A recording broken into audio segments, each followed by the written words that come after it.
October 1935, deep wilderness. 3 men from the town came up that year. Saul Jennings, the oldest, sharp like flint. His brother Caleb, quiet and soft-eyed. And Frankie Doyle, barely 22, full of big talk and stories. They came to trap beavers, set lines, sail the fur. Said they'd ride out winter together. They rented the old Hollander cabin at Frostwood Ridge. Locals said it was cursed, wolves gone mad, and fires that started cold. But the boys didn't listen.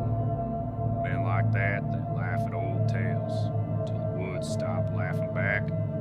That first night, they drank whiskey by the fire, told stories. But Caleb, he heard something, a knock, not on the door, on the window, and the cabin only had one window, the one that looked out at the lake. But when Saul checked, there was nothing but wind, and a single fox standing on the ice, staring.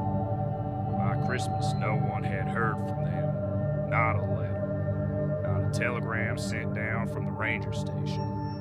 I remember Frankie's ma came to town asking about her boy. Said she dreamed of him, standing in the lake with water pouring from his eyes.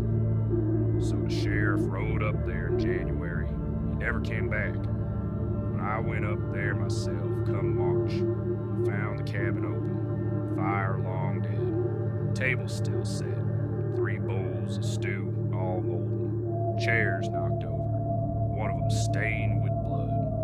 The traps were all snapped shut, but empty.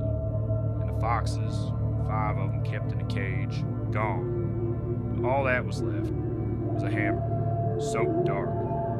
Then I saw it, out by the lake, a round cut in the ice, nearly 5 feet wide, frozen back over. Beside it, drag marks and a tooth, just one, lodged in the ice. When the lake thawed, it gave them back. Not all of them. April 1936, thaw season begins. April thaw came like a slow breath, melting the frost. That's when the lake gave them back.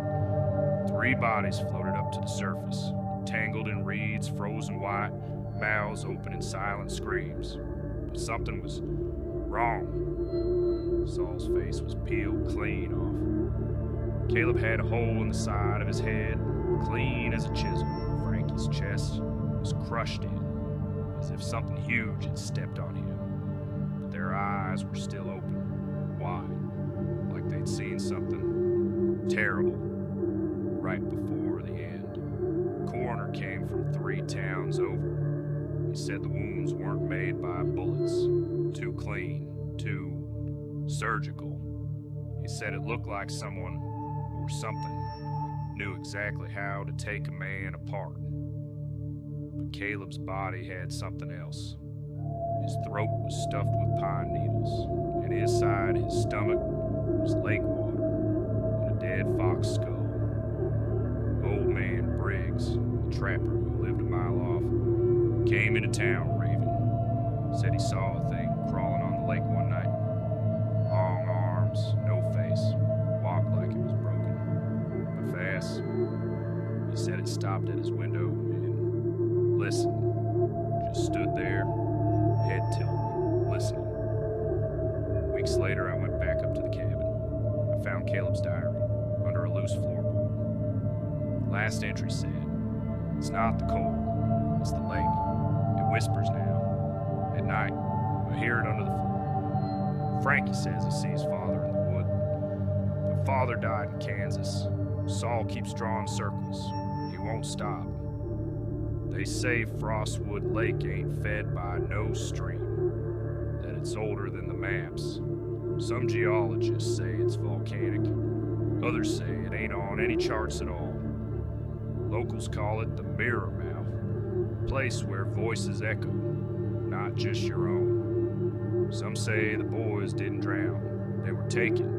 The lake wanted them, and it still whispers their names, if you stand still enough.